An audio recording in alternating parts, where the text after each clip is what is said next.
দেশের বিভিন্ন স্থানে সভা সমাবেশ মানববন্ধন সহ নানা ঘটনার আরো খবর জানাচ্ছেন আমরার মাহি। মাদারীপুরে ন্যাশনাল মেরিটাইম ইনস্টিটিউটে দ্বিতীয়তম ব্যাচের প্রশিক্ষণার্থী রেটিংসদের শিক্ষা সমাপনী কুচকাওয়াজ অনুষ্ঠিত হয়েছে। অনুষ্ঠানে উপস্থিত ছিলেন নৌ পরিবহন প্রতিমন্ত্রী মোহাম্মদ রাজীব আহসান। পিরোজপুরে জিয়ানগরে বাল্যবিবাহ রোধে সাহসী পদক্ষেপ নেয় তাহমিনা আক্তার নামে এক এসএসসি পরীক্ষার্থীকে কন্যা সাহসিকা সম্মাননা দিয়েছে জেলা প্রশাসন। জেলা প্রশাসকের কার্যালয়ে তাকে সম্মাননা স্মারক, সার্টিফিকেট ও আর্থিক অনুদান প্রদান করেন জেলা প্রশাসক ও জেলা ম্যাজিস্ট্রেট আবু সাইদ।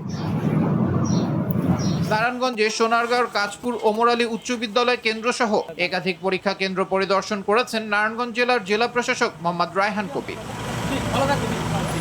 ঝালকাঠির রাজাপুরে এলজিডির আওতায় খাল পুনর্খনন প্রকল্পে অনিয়মের অভিযোগ পেয়ে সরেজমিন তদন্ত করেছেন উপজেলা নির্বাহী কর্মকর্তা রিফাত আরা মৌরি। মুন্সিগঞ্জের আলুর কোল্ড স্টোর সমূহ এবং এসএসসি পরীক্ষা চলাকালীন শিক্ষার্থীদের জন্য নিরবিচ্ছিন্ন বিদ্যুৎ সরবরাহ নিশ্চিত করতে জেলা পল্লী বিদ্যুৎ সমিতির 253তম নিয়মিত বার্ষিক বোর্ড সভা অনুষ্ঠিত হয়েছে। যশোরের তারাগঞ্জে যাত্রীবাহী একটি বাস থেকে প্রায় 1 কেজি ওজনের সোনার পেস্ট ও বিপুল পরিমাণ বৈদেশিক মুদ্রা সহ একজন ভারতীয় নাগরিককে আটক করেছে বর্ডার গার্ড বিজিবির সদস্যরা।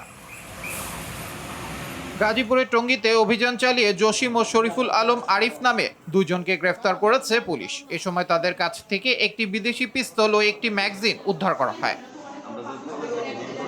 আবরার মাহি, RTV।